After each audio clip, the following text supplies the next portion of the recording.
क्या अपनी स्थिति से अनभिज्ञ इस द्रौपदी ने महाराज जी को पुकारा भी था कि उसकी लाज रखने प्रभु वहाँ स्वयं दौड़ते आएंगे।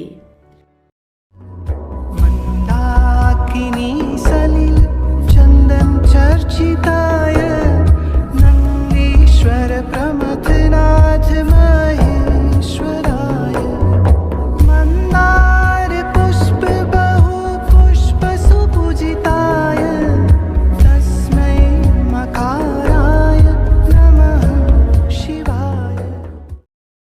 वर्ष 1950 की बात है। ग्रीष्मकाल था। बाबा जी महाराज एकाएक नैनीताल से चल दिए। हम भक्त भी साथ लग लिए। हल्द्वानी से लखनऊ वाली ट्रेन में हम सब महाराज जी के साथ बैठ गए। कहाँ जाना है किसी को पता नहीं था। 9 बजे के करीब किच्छा स्टेशन पहुँचने पर बाबा जी उतर पड़े गाड़ी से। हम सब भी उतर गए। तब किच्छा में रोशनी का कोई प्रबंध नहीं था और आबादी भी शून्य ही थी। अंधेरे में ही हम सब एक चाय की दुकान के सामने एक पेड़ के नीचे बैठ गए। तब मुझे महाराज जी ने किच्छा के थानेदार को बुला लाने को कहा। थाना करीब 1 किलोमीटर दूर एक निर्जन स्थान पर था। अंधकार, उस पर जंगल का रास्ता।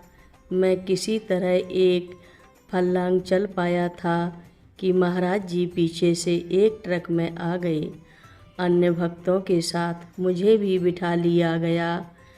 ट्रक में थाने के सामने ट्रक रोककर एक वृक्ष के नीचे हम सब बैठ गए। उस समय रात के 11 बज चुके थे। पेड़ के पास कई अनजान आकृतियों को देखकर पहरे का संतरी सशंकित होकर पास आकर पूछने लगा तो महाराज जी ने कहा, हम डाकू हैं। पहरेदार डर गया। तब एक भक्त ने उसे थानेदार को बुला लाने को कहा, पर वहाँ थानेदार होता तो आता।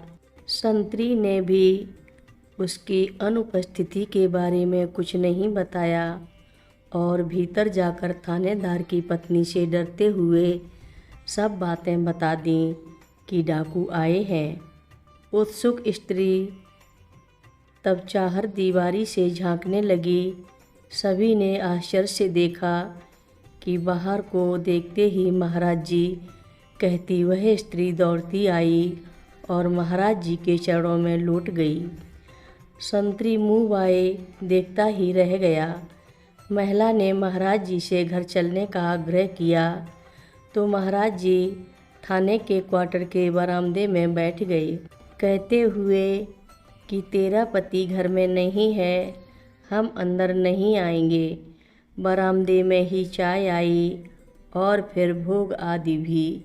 तब महाराज जी ने महिला को भीतर जाकर किवाड़ बंद कर सो जाने की आज्ञा दी।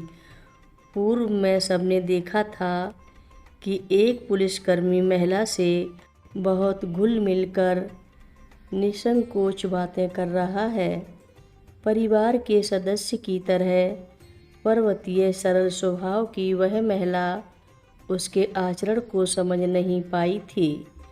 थानेदार को सर्किल इंस्पेक्टर पहले ही डाकुओं को पकड़ने के बहाने वहां से हटा चुका था। उसका थानेदार की अत्यंत सुंदर स्त्री के लिए कुछ दूसरा ही इरादा था।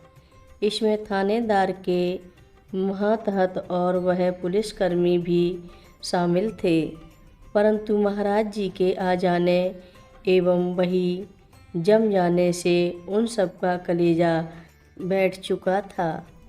सुबह 4 बजे महाराज जी उठकर चल दिए। वहाँ से कुछ दूर पर मोटरसाइकिल में आता थानेदार बादाम सिंह भी दिखाई दे गया। उसे रोककर महाराज जी ने दुष्टों के षड्यंत्र के बारे में सब बता दिया कि किस तरह उसकी स्त्री का अपहरण होने वाला था और उसे आज्ञा दी कि इस विषय में बिना शोर किए अपनी पत्नी को नैनीताल उसके सास ससुर के पास भेज दे। फिर महाराज जी और हम सब पुनः हल्द्वानी नैनीताल आ गए। क्या अपनी स्थिति से अनभिज्ञ इस द्रौपदी ने महाराज जी को पुकारा भी था कि उसकी लाज रखने प्रभु वहाँ स्वयं दौड़ते आएंगे। हर रोज़ महाराज जी की कथाएं सुनने के लिए रक्षा सूत्र चैनल को सब्सक्राइब करें, शेयर करें और लाइक करें। घंटी बजाना ना भूलें। कमेंट बॉक्स में लिख भेजें, जय नीव करोरी बाबा जी महाराज।